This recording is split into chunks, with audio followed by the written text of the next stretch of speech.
Finding Franklin by Randy Kovach.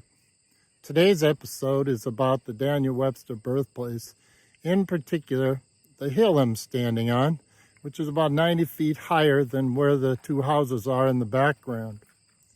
This is the place in 1847 that Daniel Webster purchased the property back from the Sawyer family so that he could bury his family up here. At least that was the idea. He went over to Boscawen where his brother Ezekiel had been buried in 1829 and asked them if they'd let him move him over to this site. Well, he had been a legislator and he had also been a very good lawyer, and the people of Boscawen saw him as a favored son. So they refused. So Daniel Webster went back to Marshfield, where he has advisors, told him that it's very expensive to move everybody and create your own cemetery. So why don't you just bury him up at Winslow Cemetery in Marshfield, where he currently resided. So that's what happened. But before that, he had thought, rightly so, and so did the association which purchased the property in 1913.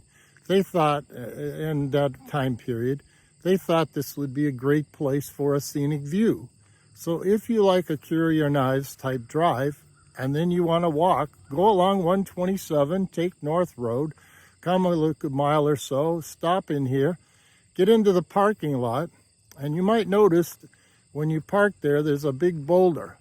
That boulder represents a memorial to where Ebenezer Webster built his first log cabin.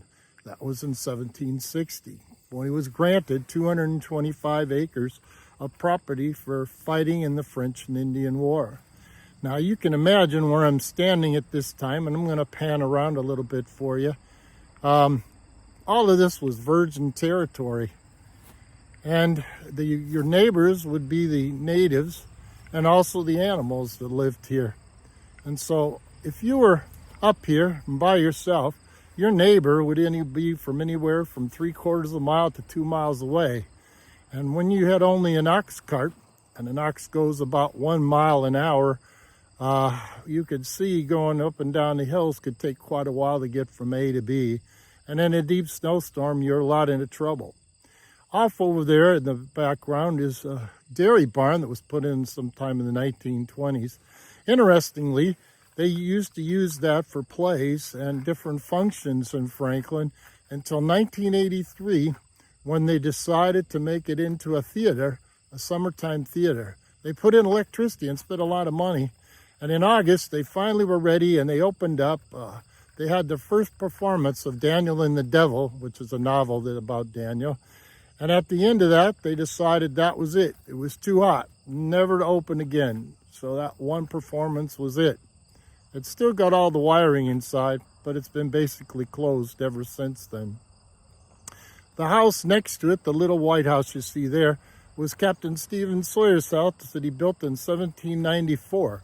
And over there, the little brown house that you can barely see here is the clapboard house that Ebenezer moved to after he had 3 kids living with him down in the log cabin.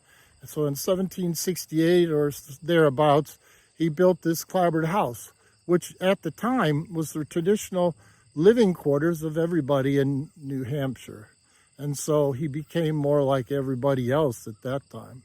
Previously, he was out here as a pioneer settler and had to fend for whatever he could bring with him and live with from there.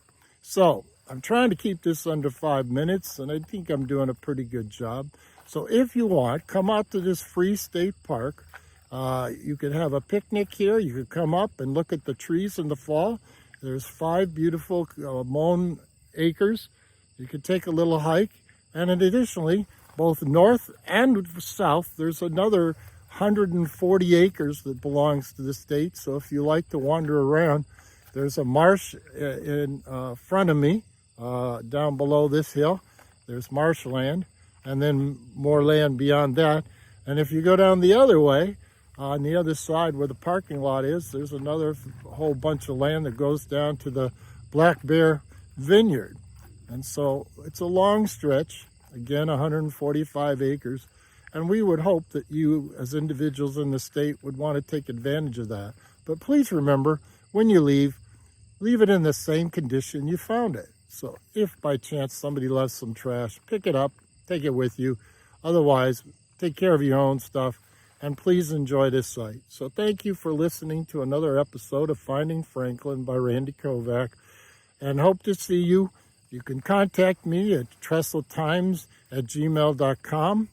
You can see this on YouTube, or you could also see it on our Facebook account.